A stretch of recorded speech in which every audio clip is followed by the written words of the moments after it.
Thank you very much. और polling जब ख़त्म हुई है उस वक्त तक 60% से ज़्यादा टर्न आउट हो चुका था और जाहिर है वो अभी पता चलेगा कि कितना हुआ है। This is something very encouraging in India. I think हम पहले भी डॉक्टर बंगश के साथ ये डिस्कस करते रहे हैं कि टर्न आउट अमेजिंग होता है, वोटर बाहर निकलता है। पाकिस्तान में हम हमेशा एंटिसिपेट कर रहे होते हैं कि कितना वोटर बाहर आएगा। बहरहाल to discuss India with an Indian journalist we have that opportunity today. हमारे साथ मौजूद हैं स्टूडियो में सिद्धार्थ वरदराजन, और मैं इनका तारुफ कराती चलूँ। He is founder editor the wire और इसके अलावा former editor the Hindu. Thank you so much for joining us. Debate ये चल रही है कि अगर तीसरी दफ़ा मोदी साहब आ जाते हैं तो इंडिया और ज़्यादा हिंदुत्व की तरफ जाएगा, हिंदू नेशनलिज्म की तरफ जाएगा, और वो जो ओल्ड सेक्युलर डेमोक्रेटिक इंडिया है उसको एक और धचका लगेगा। ये आप किस तरह देखते हैं? डेमोक्रेसी पे इसीलिए आज न सिर्फ हिंदुस्तान में बल्कि सारी दुनिया में लोग कह रहे हैं कि एक सवालिया निशान खड़ा हो चुका है, इसलिए क्योंकि आज से पहले किसी भी चुनाव या इंतखाबात में हमने ये नहीं देखा कि किसी सिटिंग चीफ मिनिस्टर को सरकारी महकमों ने अरेस्ट किया और उनको कैंपेनिंग से प्रिवेंट किया। आज झारखंड के मुख्यमंत्री जो हैं और दिल्ली के मुख्यमंत्री दोनों पॉपुलर लीडर्स हैं, अपोजिशन लीडर्स हैं, उनके खिलाफ ये केसेस दर्ज किए गए हैं। सीधे तौर पे मुसलमानों को बार बार निशाना बनाना, ये भी जो है एक मतलब ये एक डेंजरस साइन मैं इसको मानता हूँ।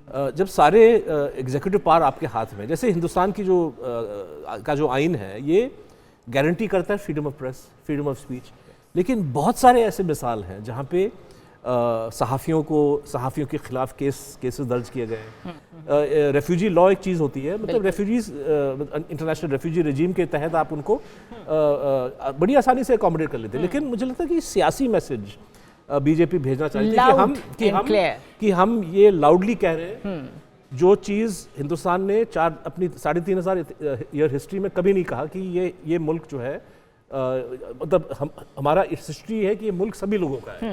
But at the same time आप अपने डेमोक्रेटिक ट्रेडिशंस को भी डिस्ट्रॉय कर रहे हैं। ये दो मुख्तलिफ चीज़ें हैं, तो वो ऑल आउट क्यों जा रहे हैं? वो क्यों चाहते हैं कि चीज़ें इतनी कंट्रोल में हो? क्योंकि जब वो वैसे ही इतने इन्फ्लुएंशियल पार्टी के मेंबर हैं कि वो दूसरी दफ़ा इलेक्ट हुए हैं, अब तीसरी दफ़ा के उसमें हैं, तो उनको क्या ज़रूरत है इतना चेंज इम्पोज करने की जब बेसिकली इतनी उनकी फॉलोइंग है? तो देखिए, मेरा जहाँ तक इसमें ख्याल है वो यही है कि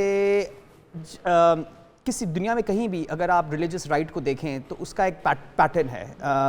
जिस तरह हम पहले बात करते हैं, इजराइल के अंदर भी पैटर्न है, या आप यूएस के अंदर इवेंजेलिकल राइट विंग को देख लें, उसका भी पैटर्न है। तो इसी तरह और पाकिस्तान में जो इस्लामिस्ट पार्टीज़ है उनका भी एक पैटर्न है। तो इसी तरह जो हिंदुत्व पार्टी है उसका भी एक पैटर्न है, बिकॉज वो पास्ट को इंस्ट्रूमेंटलाइज करते हैं, वहाँ की कहानियाँ बताते हैं। अभी जिस तरह से सिद्धार्थ बात कर रहे थे कि मोदी साहब ने अपने कैंपेन में क्या बोला कि जो मुसलमान है वो घुसपैठी है, मतलब दे आर ऑल इन्फिल्ट्रेटर्स, ठीक है। तो ये इमेज बनाना कि जी ये तो सारे बाहर से आए हैं, सिंगुलर एक एक्सक्लूसिव इमेज देना चाह रहे, even though they are in power, because उससे ये है कि यही इनकी कहानी है। बहुत दिस इज़ वेरी इंटरेस्टिंग।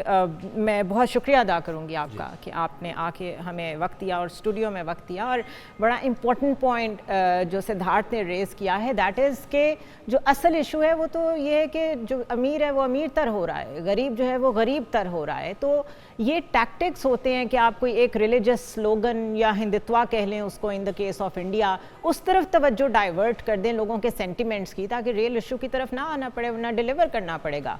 सो इसी तरह हम आप तक राय पहुंचाते रहेंगे अपने इंडियन फेलोज़ की भी, और डॉक्टर बंगश तो हमारे साथ हैं ही।